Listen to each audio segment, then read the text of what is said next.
बिस्मिल्लाहिर्रहमानिर्रहीम। अस्सलाम वालेकुम। इन्फो टीवी में आपको खुश आमदीद। आज 15 अप्रैल 2026 बहुत सऊदी अरब की शाम तक की अहम तरीन खबरों के साथ मैं हूँ वसीम। सऊदी अरब की खबरें हासिल करने के लिए इन्फो टीवी को सब्सक्राइब करके बेल आइकन प्रेस कीजिए। आज के न्यूज़ बुलेटिन को मुकम्मल देखिएगा। शुरू करते हैं पहली खबर के साथ। किंग फैसल अवार्ड 2026 सालाना तकरीब बुध को रियाद में होगी। शाह सलमान बिन अब्दुल अजीज़ की ज़ेर सरपरस्ती किंग फैसल अवार्ड 2026 की सालाना तकरीब आज बुध 15 अप्रैल को रियाद में मुनक़्क़द हो रही है। सऊदी खबर एजेंसी के मुताबिक शाही शख्सियात, वुज़रा, स्कॉलर, साइंसी, सकाफ़ती और मीडिया इदारों के नुमाइंदगान की मौजूदगी में अवार्ड दिए जाएंगे। किंग फैसल अवार्ड मुख्तलिफ शोबों में नुमाया खिदमात अंजाम देने वालों को दिए जाते हैं। तकरीब के एक हिस्से में अवार्ड याफ्तगान को उनकी साइंसी फ़िक्री कामयाबियों के साथ उन नुमाया कोशिशों और ताउन को उजागर किया जाएगा जो उन्होंने इंसानियत पर नुमाया असर डाला है। मोइला नेशनल पार्क हदूद शुमारिया में 25 मिलियन मुरबा मीटर पर फैला सरसब्ज माहौलियाती शाहकार। सऊदी अरब के हदूद शुमारिया में वाक़ मोइला नेशनल पार्क, जो 25 मिलियन मुरबा मीटर से ज़्यादा रकबे पर फैला हुआ है, वसी तरक्की के मराहिल से गुजर रहा है ताकि अहम कुदरती मुकाम बन सके। सऊदी खबर एजेंसी एसपीए के मुताबिक national centre for vegetation development and combat desertification की कोशिशों से यह मनसूबा पायदार माहौलियात तरक्की को फ़रोग़ दे रहा है। मोइला नेशनल पार्क 3 अहम हिस्सों पर मुश्तमिल है। मोइला 1 का रकबा 14 मिलियन मुरबा मीटर से ज़्यादा है, मोइला 2 तकरीबन 6 मिलियन और मोइला 3 5 मिलियन मुरबा मीटर से ज़ायद रकबे पर फैला हुआ है। डिजिटल रेजिडेंस फ्रेमवर्क 2025 सऊदी अरब दुनिया भर में पहले नंबर पर आ गया। सऊदी अरब ने इंटरनेशनल टेलीकम्युनिकेशन यूनियन ITU की जानब से डिजिटल जो रेजिडेंस फ्रेमवर्क है उसमें दुनिया भर में पहली पोजीशन हासिल करके एक नया संग मील अबूर कर लिया। सऊदी खबर एजेंसी एसपी के मुताबिक सऊदी अरब ने वेरी हाई कैटेगरी में 100 में से 94 पॉइंट्स हासिल किए। गुज़श्ता साल 90 पॉइंट्स के साथ चौथी पोजीशन पर रहा था। आलमी दर्जा बंदी में सऊदी अरब सर फहरिस्त है। उसके बाद फिनलैंड, जर्मनी 93 पॉइंट्स के साथ दूसरे और तीसरे नंबर पर बरतानिया 92 पॉइंट के साथ है। चौथे नंबर पर नॉर्वे जो है 91 पॉइंट के साथ रहा, जबकि 5वें नंबर पर फ्रांस रहा है। ये कामयाबी एडवांस डिजिटल निज़ाम में सऊदी अरब की तेज़ रफ्तार तरक्की को ज़ाहिर करती है। डिजिटल रेजिडेंस फ्रेमवर्क एक बैनुल-अक़वामी इंडेक्स है जो सऊदी अरब या दूसरे ममालिक की डिजिटल निज़ाम की तैयारियों का जायज़ा लेता है। माहिरीन के मुताबिक इंडेक्स में सऊदी अरब की पहली पोजीशन उसके आलमी मुकाम को मुस्तहकम करती है और उसे डिजिटल माहौल कायम करने वाले मुल्कों के तौर पर नुमाया करके पेश करती है। मक्का मुकरमा में कमर्शियल शॉप्स के लिए साइन बोर्ड्स के लिए रेगुलेटरी गाइड। रॉयल कमीशन बराए मक्का मुकरमा और मशार मुकद्दसा ने कमर्शियल शॉप्स के साइन बोर्ड्स के लिए रेगुलेटरी जो गाइड है वो जारी की है।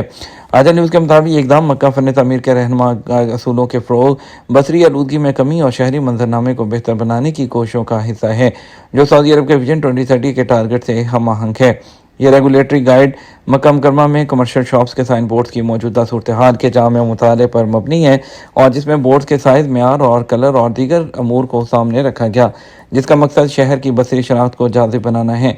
कमीशन की जानब से साइन बोर्ड के डिज़ाइन, तकनीकी खसूसियात और दीगर ज़वाबत जारी किए गए ताकि इमारतों या मार्केटों के फ्रंट को दीदा ज़ेब बनाया जाए। रेगुलेटरी गाइड का इतलाक रॉयल कमीशन की जोग्राफियाई हदूद में आने वाले तजारती मराकज़ और मार्केटों पर किया जाएगा। उनमें मस्जिद हरम के इतराफ़ और मशार मुकद्दसा के जो मकामात हैं उसमें शामिल हैं। 1.2 मिलियन आज़मीन की मूवमेंट के लिए हज transport simulation test. Saudi general transport जो कि रॉयल कमीशन मक्का मुकरमा और मशार मुकद्दसा के मराकज़ जो हैं उसमें से एक है, उसने जो 2026 के हज के तैयारियों के सिलसिले में जो मशार मुकद्दसा है वहाँ पर हज ट्रांसपोर्ट सिमुलेशन टेस्ट किया। एसपीए के मुताबिक इस इक़दाम का मकसद ऑपरेशनल कारकर्दगी को बढ़ाना है। यह तजर्बा मक्का मुकरमा और मशार मुकद्दसा के दरमियान आज़मीन हज की मूवमेंट के बारे में एक बड़े ऑपरेशनल मॉडल के जरिए की गई 5 अहम ऑपरेशनल मराहिल में 3000 बसों का इस्तेमाल किया गया। उसके तहत 15 प्राइमरी रूट्स पर मुख्तलिफ मरहलों में रश के बहाव और ट्रैफिक के इंतजाम की कारकर्दगी का जायज़ा लिया गया। इस सिमुलेशन टेस्ट का मकसद 75,000 ट्रिप्स के जरिए 12 लाख आज़मीन हज की मूवमेंट का एक मॉडल बनाना था। तजर्बाती मराहिल में 25,000 के करीब ऑपरेशनल अहलकार और 74 ट्रांसपोर्ट कंपनियों ने शिरकत की। इसमें मुख्तलिफ ऑपरेशनल मराहिल की फील्ड में अमल दरामद भी शामिल था, जिसका आगाज़ तैयारी से होता है। फिर आज़मीन को मुख्तलिफ मराहिल में मैदान अरफात ले जाना, वहाँ से मुज़दलिफ़ा और दोबारा मिना वापस लाना शामिल था। اس تجربے کا مقصد عازمین حج سیزن کے دوران جو پلان ہے اس کی تیاری کو مختلف آپریشنل صورتحال میں جانچنا تھا تاکہ حج کے دنوں میں عازمین کے موومنٹ کے پلان پر بہتر طریقے سے عمل درآمد کیا جا سکے۔ تجرباتی بنیادوں پر ہنگامی حالات میں فوری مداخلت اور بسوں میں فرسٹ ایڈ سروس کی فراہمی کے حوالے سے بھی تیاریوں کا جائزہ لیا گیا۔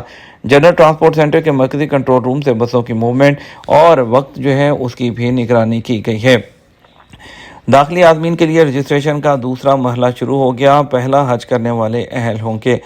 سعودی وزارت حج اور عمرہ نے اس سال داخلی عازمین کی رجسٹریشن کا دوسرا مرحلہ 18 اپریل سے شروع کرنے کا اعلان کیا ہے۔ یہ مرحلہ ان شہریوں اور غیر ملکیوں کے لیے ہے جنہوں نے پچھلے 5 سال میں پہلا حج کیا ہے۔ دوسرے مرحلے میں نسک اپلیکیشن اور آفیشیل سائٹ nusuk.sa کے ذریعے رجسٹریشن کا عمل مکمل کیا جائے گا۔ وزارت کا کہنا ہے کہ پہلے مرحلے میں باقی رہ جانے والی سیٹیں دستیاب ہونے کی صورت میں دیگر اہل افراد کے لیے رجسٹریشن کھولی جائے گی۔ اس سے پہلے 23 فروری کو وزارت نے داخلی عازمین کے لیے نسک اپلیکیشن اور آفیشیل سائٹ nusuk.sa کے ذریعے رجسٹریشن کا آغاز کیا، جبکہ 4 مارچ سے حج کے پیکج کی بکنگ شروع کی گئی۔ رجسٹریشن کی شرائط میں کم از کم عمر 15 سال اور منظور شدہ صحت ضوابط کی پابندی اور سعودی عرب میں مقیم غیر ملکیوں کے لیے ویلڈ اقامہ لازمی قرار دیا گیا۔ وزارت کا کہنا ہے کہ رجسٹریشن کے لیے اکاؤنٹ بنا کر اپنی معلومات کا اندراج اور اہلیت کی تصدیق کرنا ہوگی۔ پیکج کا انتخاب اور سداد کے ذریعے فیس کی ادائیگی کے بعد حج پرمٹ جو ہے وہ جاری کیا جائے گا۔ سعودی وزیر خزانہ اور IMF اور ورلڈ بینک جو گروپ ہے اس کے اجلاس میں شرکت کریں گے۔ سعودی وزیر خزانہ محمد الجدان واشنگٹن میں عالمی مالیاتی فنڈ IMF اور ورلڈ گروپ کی سپرنگ میٹنگ 2026 میں سعودی عرب کے وفد کی سربراہی کر رہے ہیں۔ SPA کے مطابق سعودی عرب کے وفد میں ساما کے گورنر اور جو ہے معاون وزیر خزانہ اور اس کے علاوہ سعودی فنڈ کے CEO بھی شامل تھے۔ محمد الجدان گورنر کے ساما کے ہمراہ G20 وزراء خارجہ، وزراء خزانہ اور گورنر سینٹرل بینکس کے اجلاس میں بھی شرکت کریں گے جو امریکہ کی صدارت میں پہلی بار منعقد ہو رہا ہے۔ مسافروں کے موسم گرما کے منصوبوں میں خلل، پروازوں کی منسوخی اور قیمتوں میں اضافہ۔ دنیا بھر کی جو ایئر لائنز نے موسم گرما کی کئی فلائٹس کی منسوخی اور کمی کے بارے میں صارفین کو مطلع کرنا شروع کر دیا ہے۔ یہ ایک ایسا اقدام ہے جس نے آپریشنل دباؤ اور جیٹ ایندھن کی قیمتوں میں تیزی سے اضافے کے درمیان ہزاروں مسافروں کے سفری منصوبے میں خلل ڈالا ہے۔ ایجنسی فرانس پریس کی ایک رپورٹ کے مطابق اقدامات آپریشنل جو نظام الاوقات کی تشکیل نو کے وسیع تر رجحان کا حصہ ہے جس میں ایئر لائنز کم منافع بخش پروازوں کو منسوخ یا کم کرنے کا سہارا لے رہی ہیں، جبکہ فیول کی غیر مستحکم قیمتوں کے درمیان بڑھتے ہوئے اخراجات کو پورا کرنے کے لیے ٹکٹوں کی قیمتوں میں اضافہ جو ہے وہ کیا جا رہا ہے۔ ان تبدیلیوں میں ویتنام ایئر لائنز سمیت کئی انٹرنیشنل ایئر لائنز شامل تھی جس نے جو ہے اپنی جو ڈومیسٹک فلائٹس بھی کم کر دی ہیں اور کچھ کم ڈیمانڈ والے جو راستے ہیں اس کو بھی کینسل کر دیا۔ اسی طرح ایئر نیوزی لینڈ اور اس کے علاوہ دوسری بہت سی ایئر لائن ہیں جو کہ اپنے جو ہے فلائٹ کو کینسل کرنے کے علاوہ جو فیول سرچارجز ہیں اس کو بڑھانے کا سہارا لے رہے ہیں۔ یہ تو ہمارا اب تک کا نیوز بلیٹن۔ مزید اور اہم خبروں کے لیے ہمارا شام 12 بجے کا نیوز بلیٹن دیکھ سکتے ہیں۔ السلام علیکم۔